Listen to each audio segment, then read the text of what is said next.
বৃহস্পতিবার বড়মুড়া এলাকায় এনএলএফটি ও এটিটিএফ কর্মীদের ডাকা সড়ক ও রেল অবরোধের জেরে ব্যাহত হয় স্বাভাবিক রেল চলাচল।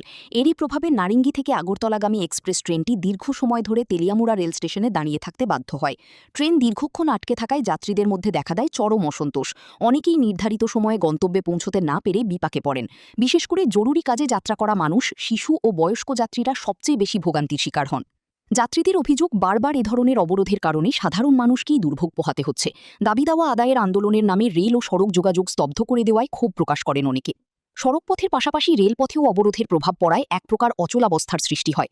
পরিস্থিতি স্বাভাবিক করতে প্রশাসন ও নিরাপত্তা বাহিনী তৎপর হলেও দীর্ঘ সময় ধরে ভোগান্তি পোহাতে হয়েছে সাধারণ যাত্রীদের। আমরা আগরতলা নারিঙ্গি এক্সপ্রেসে আছি।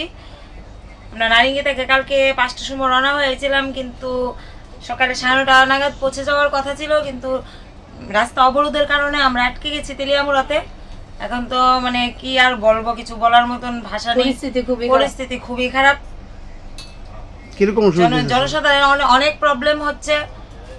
প্রশাসনের কাছে এতটুকুই বলবো, যা কিছু করার যেন সঠিক সিদ্ধান্তে খুব তাড়াতাড়ি আসে, কারণ অনেকেই অনেক ইমার্জেন্সি কাজে বা অনেক বাচ্চা নিয়ে অনেক সমস্যা হচ্ছে। ট্রেনের মধ্যে খাওয়া দাওয়া প্রবলেম হচ্ছে, থাকার প্রবলেম হচ্ছে। সবাই তো আর সবকিছু সবসময় ম্যানেজ করা সম্ভব হয়ে ওঠে না।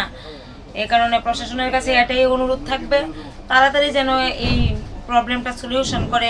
অবরোধ ঘিরে জনজীবনে অস্থিরতা ও ভোগান্তির এই চিত্র আবারও প্রশ্ন তুলে দিল, আন্দোলনের নামে সাধারণ মানুষের চলাচল ও দৈনন্দিন জীবন ব্যাহত করা কতটা গ্রহণযোগ্য। Bureau report, news now.